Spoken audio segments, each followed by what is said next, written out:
Hello बच्चों, आज हम लोग कोऑर्डिनेट ज्योमेट्री स्टार्ट कर रहे हैं। कोऑर्डिनेट ज्योमेट्री में फर्स्ट जो चैप्टर है हमारा वो स्ट्रेट लाइन है, ठीक है ना। सबसे पहले हम लोग क्या करेंगे कि बेसिक्स देखेंगे, जो हमने 10th में पढ़ लिए हैं उनके बारे में थोड़ा समझेंगे। उसके बाद हम स्टेप बाय स्टेप आगे बढ़ेंगे, ठीक है ना। तो सबसे पहले देखिए, तो हमने एक टॉपिक पढ़ा हुआ है लीनियर इक्वेशन को सॉल्व करना, ठीक है ना। जैसे मान लीजिए इक्वेशन हमारा दिया है a1x plus b1y plus c1 is equal to 0, a2x plus b2y plus c2 is equal to 0। अब इन इक्वेशंस को देख के हम कैसे पता चलेंगे कि how many solutions are possible, इनके कितने सॉल्यूशन होंगे। तो आपको पता है कि पहला कंडीशन क्या है कि अगर कोई भी इस फॉर्म में दिखता है a1 by a2 not equal to b1 by b2, तो हम डायरेक्टली बोलते हैं कि यूनिक सॉल्यूशन, ठीक है ना। जैसे एग्जांपल, अगर मान लीजिए हमने ले लिया है कि x plus y plus 1 is equal to 0 and x minus y plus 1 is equal to 0, ठीक है ना। तो यहां पे अगर हम इस इक्वेशन को सॉल्व करते हैं तो जो हमें सॉल्यूशन मिलेगा वो यूनिक सॉल्यूशन मिलेगा। और कंडीशन आप देख लीजिए a1 by a2 not equal to b1 by b2।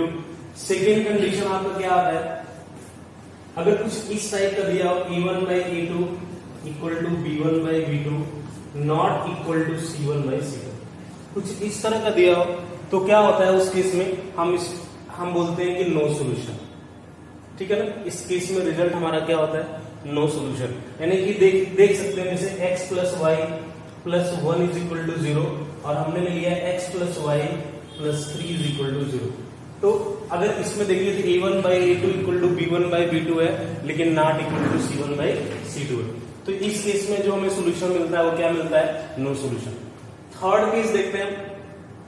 Third case क्या है कि a1 by a2 equal to b1 by b2 equal to c1 by c2।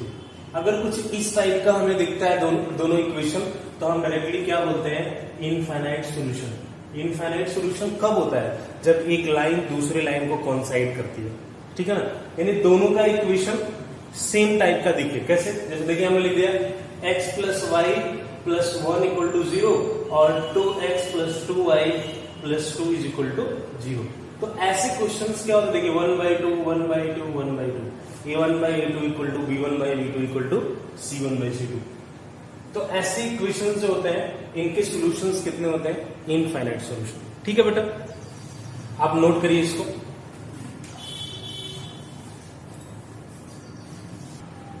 ठीक है, तो नेक्स्ट हमारा है बेसिक प्रोपोर्शनलिटी थ्योरम या बीपीटी उसको बोलते हैं, बेसिक प्रोपोर्शनलिटी थ्योरम।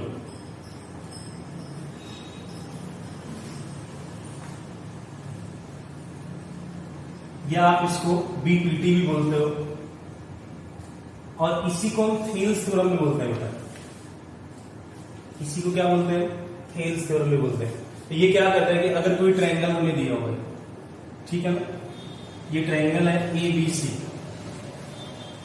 अब हमने क्या किया कि AB के मिड पॉइंट पे और AC के मिड पॉइंट पे दो पॉइंट लिए और दोनों को आपस में मिला दिया, ये DE, ठीक है ना। तो DE, आप इसको देखिए D and E are mid point of AB and AC। D and E are midpoint of AB and AC, and और कंडीशन क्या दिया है कि DE parallel to what, BC। तो फिर आपको रिजल्ट क्या मिलता है, देन हमें रिजल्ट पहला मिलता है कि DE is equal to 1 by 2 BC। DE is equal to 1 by 2 BC। And second क्या रिजल्ट मिलता है, देखिए सेकेंड रिजल्ट हमारा ये रहता है कि AD अपॉन AB,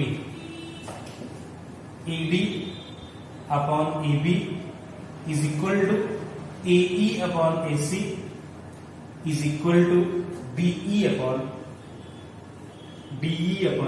BC, ठीक है। ये हो गया आपका DE अपॉन BC। अब देखिए आगे क्या है कि जैसे हम ट्रायंगल के बारे में भी कुछ चीजें आपको बता दें जो आप पहले से ऑलरेडी जानते हैं।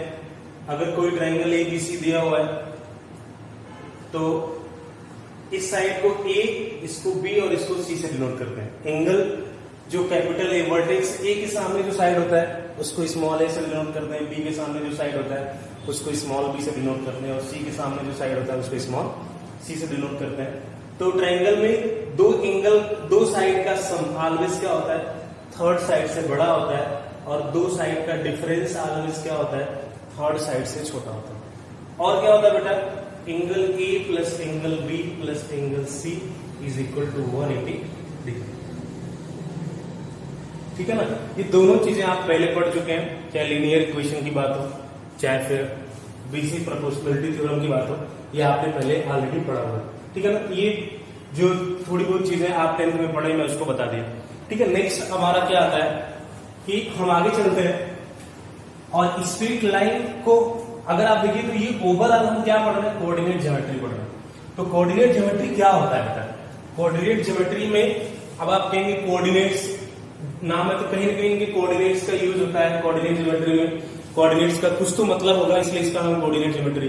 तो आप देखिए कोऑर्डिनेट जैसे हम कोई भी पाथ क्रिएट करते हैं, हम चलते हैं तो क्या करते हैं, हर एक पॉइंट डिफरेंट पॉइंट्स हमें मिलते हैं। तो अगर हम चलते भी हैं तो ये भी कोऑर्डिनेट ज्योमेट्री है। क्यों? क्योंकि एक एक पॉइंट डिफरेंट पॉइंट मिलते हैं जिनको मिला के एक रास्ता बनता है।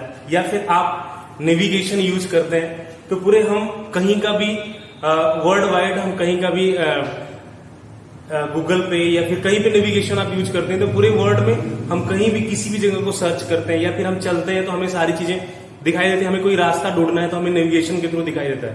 तो वो कैसे बनता है, वो ऑलरेडी क्या होता है कि एक एक पॉइंट वहां पे फिक्स होता है, सो हमें वो क्लियर रास्ता दिखाई देता है। ठीक है ना, तो ये कोऑर्डिनेट्स का वो बहुत डीप मेथड है, आगे जाने की जरूरत नहीं है। ठीक है ना, हम यहीं पे समझते हैं। तो नेक्स्ट है हमारा देखिए कोऑर्डिनेट में अगर आप देखिए ये कोऑर्डिनेट एक्सिस है जिनको एक्स एक्सिस और ये वाई एक्सिस होता है बेटा। ठीक है ना, अगर हम एक्स एक्सिस पे कोई पॉइंट ले, देखिए एक्स एक्सिस वाई एक्सिस, ठीक है ना, आप जानते हैं ओरिजिन के राइट साइड में पॉजिटिव पॉइंट लेते हैं 1 2 3 4 1 2 3 -1 -2 -3 और -1 -2 -3। ठीक है ना, अब कोई भी पॉइंट हमें दिखाना है, जैसे हमने ये पॉइंट ले लिया, सपोज करिए हमने ये पॉइंट ले लिया, यहां पे हमने कोई पॉइंट लिया, तो क्या होगा, हम परपेंडिकुलरली आते हैं तो जो पॉइंट हमें एक्स एक्सिस पे दिखाई देता है, अब देखिए इस स्ट्रेट लाइन में कहीं भी जाएंगे एवरी पॉइंट आपको क्या मिलेगा, 2 मिलेगा, चाहे आप नीचे की तरफ जाइए या ऊपर की तरफ जाइए। तो ये पॉइंट आपका 2 हो गया। और अगर यहां पे हम आते हैं, देखिए 2.5 से थोड़ा ऊपर, तो हम कुछ भी लिख सकते हैं 2.72 ऐसे करके लिख सकते हैं पॉइंट। ठीक है ना, और दूसरी चीज जैसे कोऑर्डिनेट एक्सिस में एक बात और इंपॉर्टेंट है कि फर्स्ट क्वाड्रेंट, ये सब जानते हैं आप पहले से पढ़ चुके हैं, लेकिन फिर भी हम एक बार रिवाइज कर देते हैं। थर्ड और फोर्थ क्वाड्रेंट होता है, इसमें क्या होता है, x greater than 0 y greater than 0, x less than 0 y less than 0, x less than 0 y less than 0, sorry यहां पे y ग्रेटर देन 0 होता है, और x क्या होता है, greater than 0 y less than 0। ठीक है ना, फर्स्ट सेकेंड थर्ड और फोर्थ क्वाड्रेंट। ठीक है ना, अब अगर मान लीजिए हमने कोऑर्डिनेट एक्सिस पे यहां पे एक पॉइंट लिया और एक पॉइंट यहां पे, सपोज करिए हमने इस पॉइंट को x10 लिखा और इस पॉइंट को x20 लिखा। ठीक है ना, ये A है और ये आपका क्या है, B। इसी तरह से हमने यहाँ पे एक C पॉइंट लिखे 0 y1 और एक D पॉइंट हमने यहाँ पे लिखा 0 y2। ठीक है ना, तो अगर हमें AB का डिस्टेंस पता करना है तो AB का डिस्टेंस क्या होगा, mod of x1 minus x2। अगर हमें CD का डिस्टेंस पता करना है तो CD का डिस्टेंस क्या होगा, mod of x2 minus y1 minus y2। Mod लगाए तो चाहे आप y1 माइनस y2 लिखिए या y2 माइनस y1 लिखिए। ठीक है ना, तो इससे कोई भी बड़ा छोटा उससे कोई फर्क नहीं पड़ता है। तो आपको डिस्टेंस कुछ इस तरह से, ये कोऑर्डिनेट एक्सिस के बारे में आप पहले भी जानते हैं। ठीक है ना, मैं थोड़ा सा आपको इसलिए रिवाइज कर दिया कि चीजें क्लियर होती चली जाएगी, आगे आपको कोई भी प्रॉब्लम ना आए। ठीक है ना, तो अब देखिए नेक्स्ट अगर हम आगे की तरफ चले तो सबसे पहले इसके एप्लीकेशन में सबसे पहली चीज है, जैसे हमने यहाँ पे डिस्टेंस की बात की, अगर मान लीजिए ये डिस्टेंस कब हमने निकाला, जब कोऑर्डिनेट एक्सिस पे पॉइंट्स दिए गए। पॉइंट्स कहां पे थे, कोऑर्डिनेट एक्सिस पे थे, एक्स एक्सिस पे, वाई एक्सिस पे पॉइंट्स थे, तो हम इस तरह से डिस्टेंस निकालते हैं। ठीक है, सपोज करिए कि हमें कोई पॉइंट इस तरह से दिया गया। अगला टॉपिक लिख लेते हैं डिस्टेंस फार्मूला। डिस्टेंस फार्मूला, तो अब हमें क्या हुआ कि हमने यहां पे एक लाइन ली है, ये पॉइंट ए है और ये पॉइंट आपका क्या है, बी। इस पॉइंट का कोऑर्डिनेट हमने ले लिया x1 y1 और इस पॉइंट का कोऑर्डिनेट हमने ले लिया x2 y2। ठीक है, अब देखिए हमें इनके बीच का डिस्टेंस निकालना है। ठीक है ना, AB का डिस्टेंस निकालना है। तो आप क्या करो, यहां से एक लाइन ड्रॉ करो और एक लाइन यहां से ड्रॉ करो। तो आप देखिए एक y एक्सिस के पैरेलल है, ये पॉइंट C मान लेते हैं, ये y एक्सिस के पैरेलल है, ये x एक्सिस के पैरेलल है, यानी कि ये दोनों क्या हो गए, परपेंडिकुलर। परपेंडिकुलर हो गए, तो ये डिस्टेंस, ठीक है। तो अब देखिए यहां से लेके यहां तक का डिस्टेंस हमारा क्या है, y1। तो ये सेम एवरी प्लेस पे y1 ही रहेगा। ठीक है ना, और ये डिस्टेंस हमारा क्या है, y2 है ओरिजिन से, ये एवरी प्लेस पे y2 ही रहेगा, और ये डिस्टेंस क्या है, y1 है। तो ओवरऑल AC का डिस्टेंस कितना हो जाएगा, x2 माइनस x1, और BC का डिस्टेंस कितना हो जाएगा, y2 माइनस y1। क्लियर है। तो डिस्टेंस फार्मूला अगर हम यहां पे देखें तो राइट एंगल ट्रायंगल बन रहा है, तो हम लिख सकते हैं क्या कि AC square plus BC square is equal to AB square. ठीक है ना, तो हमें किसका डिस्टेंस निकालना है, AB का। तो AB is equal to square root of AC square is what, AC square x2 minus x1 का whole square, x2 minus x1 का whole square plus y2 minus y1 का, या y1 माइनस y2 कुछ भी लिख सकते हैं आप, होल स्क्वायर का होल स्क्वायर। ये आपका क्या हो गया, डिस्टेंस हो गया, ये डिस्टेंस फार्मूला हो गया। ठीक है ना, इससे मान लीजिए अब हमें क्या करना है, क्वेश्चन दिया हुआ है, find distance between points A34 and B65। इस तरह का कोई क्वेश्चन दिया हुआ है, तो आपको डिस्टेंस निकालना है। तो AB is equal to square root of 6 minus 3 का whole square plus 5 minus 4 whole square. ये कितना आ गया बेटा, स्क्वायर रूट में 6 माइनस 3, 3 का स्क्वायर 9 हो गया, और प्लस 5 माइनस 4, 4 का स्क्वायर 1 हो गया, तो स्क्वायर रूट ऑफ 10। ये इनके बीच का क्या हो गया, डिस्टेंस हो गया। ठीक है ना, तो डिस्टेंस फार्मूला का यूज ऐसे करते हैं। अब देखिए नेक्स्ट हमारा आता है सेक्शन फार्मूला। सेक्शन फार्मूला क्या होता है,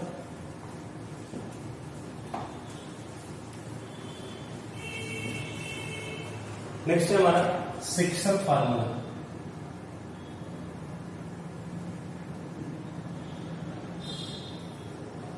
देखिए जैसे ये हमारा कोऑर्डिनेट एक्सिस है, एक्स एक्सिस और ये वाई एक्सिस। ठीक है, हमने यहां पे एक लाइन AB कुछ इस तरह से ड्रॉ किया, इस पे P पॉइंट है जो इसको डिवाइड कर रहा है, M:n के रेशियो में डिवाइड कर रहा है, और A पॉइंट का कोऑर्डिनेट क्या ले लिया, x1 y1, P पॉइंट को हमने xy मान लिया, और ये आपका हो गया x2 y। ठीक है, तो हमें क्या करना है, P पॉइंट का कोऑर्डिनेट निकालना है। क्लियर, xy की वैल्यू निकालनी है। हम क्या करते हैं, यहां से एक पैरेलल लाइन, x एक्सिस के पैरेलल लाइन ड्रॉ करते हैं, और एक y एक्सिस के पैरेलल लाइन। अब देखिए ये इस पॉइंट को लिख देते हैं A B P Q, चलिए हम लिख देते हैं यहाँ पे C D लिख देते हैं। ठीक है, कुछ इस टाइप से। अब आप देखिए ये एंगल और ये एंगल सेम होंगे, ये एंगल और ये एंगल सेम होंगे, ये दोनों 90 के। तो आपको पता है दो ट्रायंगल सिमिलर कब होते हैं, सॉरी दो ट्रायंगल सिमिलर कब होते हैं, जब वो एंगल एंगल सिमिलरिटी से भी हो सकते हैं, साइड साइड से भी हो सकते हैं, एंगल एंगल एंगल से भी हो सकते हैं। तो यहाँ पे देखिए दो, ये एंगल इसके इक्वल है दोनों ट्रायंगल में, और ये एंगल इसके इक्वल, इसका मतलब ये दोनों ट्रायंगल क्या है, सिमिलर ट्रायंगल। तो आप कह सकते हैं कि triangle APE similar to triangle BPC। ठीक है, ये दोनों ट्रायंगल क्या होंगे, सिमिलर होंगे। तो जब सिमिलर होंगे तो इनके करस्पॉन्डिंग साइड्स का रेशियो क्या होगा, इक्वल होगा। यानी हम लिखेंगे AP upon PB, AP upon PB is equal to हम क्या लिख सकते हैं, PE upon BC, PE upon BC, ठीक है। इसी तरह से एई अपॉन पीसी, ठीक है ना। तो अगर इसको सॉल्व करें तो ये आपका हो जाएगा m by n is equal to P कितना बेटा, पीई आपका है y माइनस y1, ये आपका हो जाएगा y माइनस y1 और अपॉन आपका बीसी कितना है y2 minus y2 minus y multiply करेंगे तो my2 minus my is equal to ny minus ny, ठीक है ना। तो हम y को सेम साइड लेके आते हैं तो क्या हो जाएगा m plus n y is equal to my2 plus ny1, यानी कि y इज इक्वल टू हो गया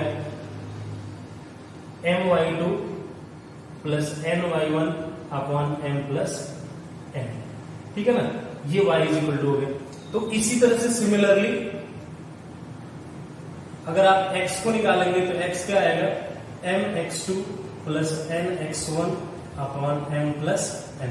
तो आप एक बात ध्यान देंगे कि p इंटरनली डिवाइड कर रहा है, इंटरनली डिवाइड करता है तो ये क्या होता है, इंटरनल डिवीजन। यानी कि जो हमने सॉल्व किया ये केस, ये किसके लिए है, इंटरनल डिवीजन के लिए, इंटरनल डिवीजन। अगर p क्या कर रहा है, मान लो एक्सटर्नली टच कर रहा है, जैसे ये पॉइंट b है आपका, ये a पॉइंट है और ये पॉइंट क्या है, p है। अब इसको ये किस रेशियो में डिवाइड कर रहा है, m/n के रेशियो में डिवाइड कर रहा है। तो बस करना क्या है, mx2 plus nx1 upon m plus n, तो x की पोजीशन पे अगर p पॉइंट क्या है आपका xy है, q पॉइंट आपका x2 y2 है और ये क्या है x1 y1, ठीक है ना। तो उस केस में क्या हो जाएगा बेटा, x is equal to mx2 plus minus nx1 upon m minus n, ये x पॉइंट का कोऑर्डिनेट हो गया। और y क्या हो जाएगा, my2 माइनस ny1 और अपॉन कितना हो गया, m माइनस n, ठीक है ना। ये y पॉइंट का कोऑर्डिनेट। तो x मिल गया हमें, y मिल गया। तो दोनों में डिफरेंस क्या है, एक्सटर्नल डिवीजन में सिर्फ बीच में प्लस के पोजीशन में क्या कर देते हैं, माइनस। अच्छा यहाँ पे एक चीज हो, अगर क्या हो, p मिड पॉइंट हो, अगर मान लीजिए हमने क्या लिख दिया, p किस पे हो, मिड पॉइंट पे, मिड पॉइंट पे लाइन करें तो उस केस में क्या होगा, उस केस में m is equal to n is equal to 1 हो गया। तो x क्या हो जाएगा, x1 प्लस x2 बाई 2 और आपका y कितना हो जाएगा बेटा, y is equal to y1 plus y2 by 2, ठीक है ना। तो ये आपका टोटल सेक्शन फार्मूला। इसमें 3 रिजल्ट हमें निकल गया है। जब इंटरनल डिवीजन होगा तो उस केस में x क्या होगा, mx2 plus nx1 upon m plus n, y क्या होगा, my2 plus ny1 upon m plus n। और आपका एक्सटर्नल डिवीजन के केस में, ये किसके केस में बेटा, एक्सटर्नल डिवीजन, एक्सटर्नल डिवीजन के केस में, एक्सटर्नल डिवीजन के केस में क्या होगा, x is equal to mx2 minus nx1 upon m minus n और y is equal to my2 minus ny1 upon m minus n, ठीक है ना। और फिर तीसरा केस क्या बनता है, जब p मिड पॉइंट पे आएगा तो उस समय क्या होगा, x is equal to x1 plus x2 by 2 और y is equal to y1 plus y2 by 2, ठीक है ना। देखिए क्वेश्चन दिया हुआ है कि एक पॉइंट A दिया है और दूसरा पॉइंट B दिया है और कह रहा है कि D produced, D is a point on AB produced so that AD is equal to 3AB। यानी कि ये आपका पॉइंट A है, ये B पॉइंट है और इसको आगे प्रोड्यूस करते हैं तो हमें एक पॉइंट D मिलता है, ठीक है ना। तो अब A पॉइंट का कोऑर्डिनेट क्या दिया बेटा, A पॉइंट का कोऑर्डिनेट दिया है 1 1, B पॉइंट का कोऑर्डिनेट दिया है 2 minus 3 and D point what, x1। ये हमें निकालना है, ठीक है। तो इसमें एक कंडीशन दिया है AD is equal to 3AB। तो AD is equal to 3AB का मतलब क्या होगा, AD is equal to 3AB। AD को आप क्या लिख सकते हो, AB plus BD is equal to 3AB। यानी कि BD कितना होगा बेटा, BD हो गया आपका 2AB, ठीक है ना। BD 2AB हो गया। तो AD इज टू BD अगर आप निकालेंगे AD इज टू BD, तो क्या हो जाएगा इस केस में आपका रेशियो आ गया 3:2, ठीक है ना। तो 3:2 के रूप में ये क्या कर रहा है, एक्सटर्नली डिवाइड कर रहा है, 3:2 के रेशियो में एक्सटर्नली डिवाइड कर रहा है, ठीक है ना। तो यहां से क्या हो जाएगा, आप इसको सॉल्व कर लो तो x होएगा, x क्या हो जाएगा अगर आप निकालेंगे तो ये आ जाएगा 3 × 2 6 हो गया, -2 और अपॉन 3 -2, यानी कि ये पॉइंट आ गया आपका 4, ठीक है ना। और अगर y पॉइंट का कोऑर्डिनेट निकाले तो क्या आ जाएगा 3 × -3 -9 और इसके बाद 2 × 1 -2 और अपॉन 1 हो जाएगा, तो ये -11, यानी कि हमको P पॉइंट का कोऑर्डिनेट क्या मिल गया 4 -3, ठीक है बेटा, ये आपका आंसर हो गया। नेक्स्ट टॉपिक, चलिए, तो मे भी आपको अच्छे से समझ में आ गया 6 फार्मूला में। देखो एक चीज और है, जैसे इसको अगर हम चाहते ना तो दूसरे तरीके से कैसे सॉल्व कर सकते थे। मान लीजिए आप एक्सटर्नल डिवीजन का फॉर्म नहीं याद करना चाहते हैं, नहीं सॉल्व करना चाहते हैं, तो आपको एक इंटरनल डिवीजन याद है, उसमें से किसी भी रेशियो को नेगेटिव कर दो।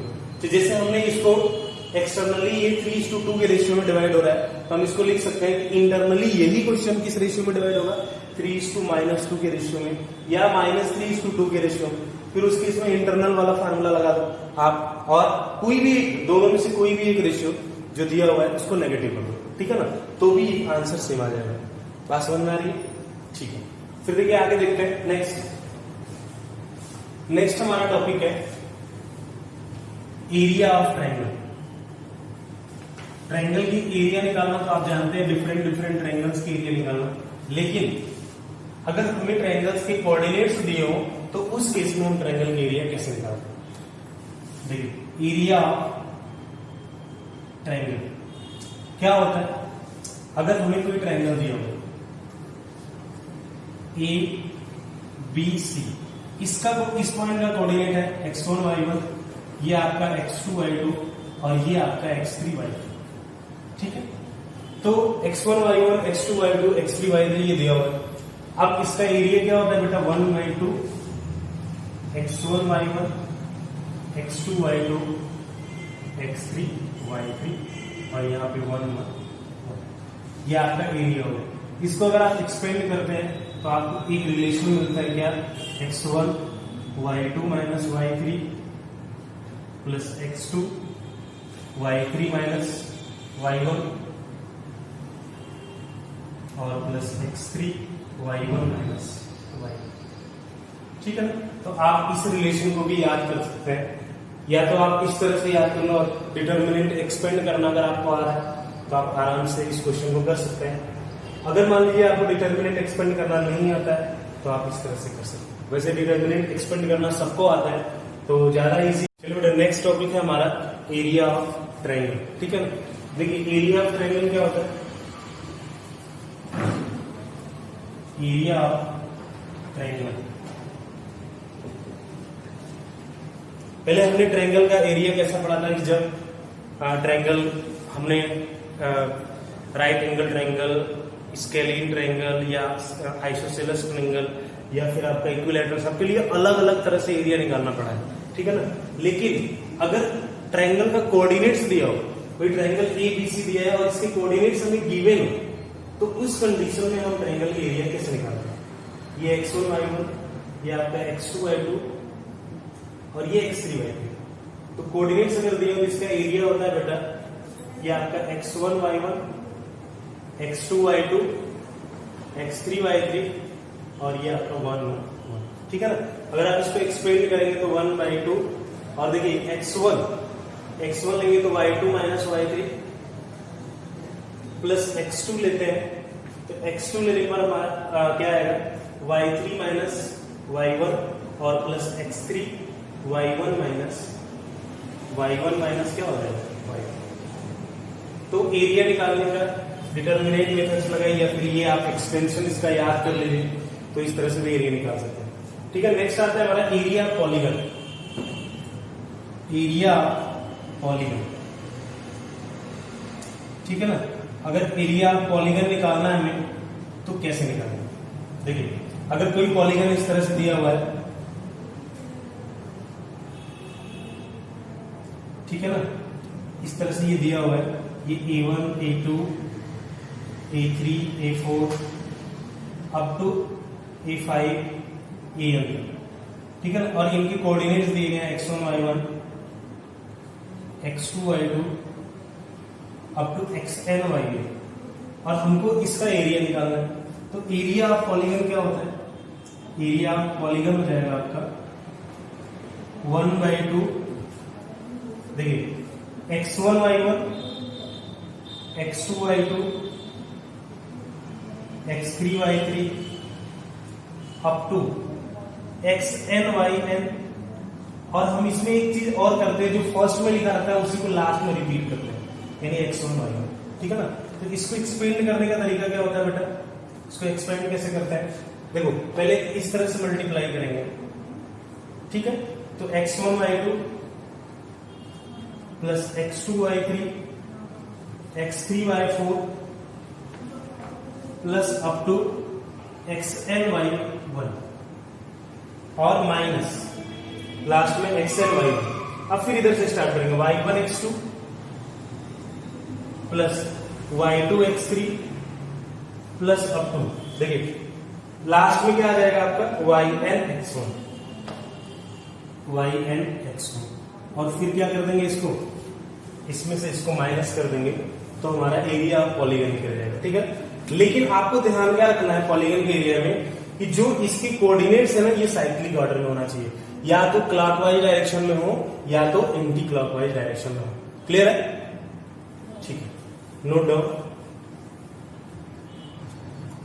ठीक है ना। नेक्स्ट क्वेश्चन आपका है, find the area of triangle having vertices this this and this. ये ट्रायंगल दिया हुआ है, देखिए ये क्या हो गया आपका x1 y1, ये आपका हो गया x2 y2, और ये हो गया x3 y3, ठीक है ना। तो एरिया निकालते हैं 1/2 डिटर्मिनेंट ऑफ, क्या करेंगे 3 2 11 8 एंड 8 12, सॉल्व करिए 1/2 3, ये आपका आ जाएगा 8 माइनस 12 माइनस 4 माइनस 2 लेंगे तो 11 माइनस 8 3 आ जाएगा, और इसके बाद प्लस 1 लेंगे तो ये आ जाएगा 12 इंटू 11, कितना हो जाएगा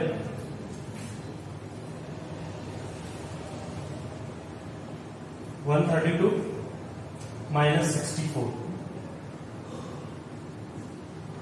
ठीक है। इसको सॉल्व करेंगे तो 1/2, और ये क्या आ जाएगा आपका, ये देखिए -12 और -6, -12 -6 -18 हो गया, और 132 माइनस 64 कितना हो गया -18 प्लस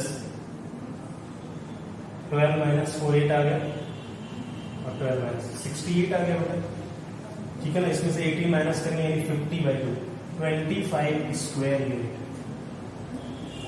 ये आपकी एरिया है, ठीक है ना।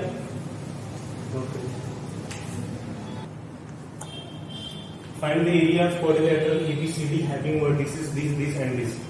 क्वाड्रिलेटरल एरिया निकालनी है, तो एरिया ऑफ पॉलीगन आपने पढ़ा है, area of quadrilateral ABCD equal to 1/2। क्या करेंगे, सभी पॉइंट्स को यहां पे लिखेंगे 1 1 7 माइनस 3 12 2 7 21, और फिर लास्ट में क्या लिखेंगे बेटा 1, ठीक है। इसको सॉल्व करेंगे तो 1/2 क्या हो जाएगा, ये -3 प्लस 14 प्लस 21 इंटू 12 252 आएगा, प्लस 252 और प्लस 7, माइनस हो जाएगा आपका 7 माइनस 36 प्लस 14 प्लस 21, ठीक है ना। जब इसको आप सॉल्व करोगे तो ये आपका कितना आ गया, -36 है तो 21 इंटू 21 प्लस 14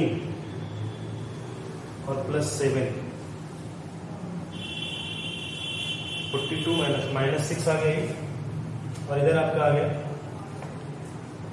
7 प्लस 14 21 माइनस 18 आ गया, ये 270 माइनस 6 264, यानी कि आपका आंसर आ गया 132 स्क्वायर यूनिट। ठीक है, तो आपका आंसर आ गया 132 स्क्वायर यूनिट। ठीक है बेटा, तो हमने क्या पढ़ा आज हमने कोऑर्डिनेट ज्योमेट्री के बारे में थोड़ा बहुत जाना, लीनियर इक्वेशन की कंडीशंस को जाना, इसके बाद हमने डिस्टेंस फार्मूला, सेक्शन फार्मूला और एरिया, ट्रायंगल के एरिया निकालना सीखा। नेक्स्ट लेक्चर में हम क्या करेंगे, हम इनके एप्लीकेशंस पढ़ेंगे, जैसे डिस्टेंस फार्मूला और सेक्शन फार्मूला का एप्लीकेशन कहाँ यूज होता है, circum centre, ortho centre, centroid, और इसके बाद आपका इन सेंटर, एक्स सेंटर, ये सारी चीजें निकालने में यूज होता है। तो इन सभी चीजों के बारे में हम नेक्स्ट लेक्चर में पढ़ेंगे। ठीक है, तो आई होप आपको आज का लेक्चर समझ में आया होगा। ठीक है, ओके।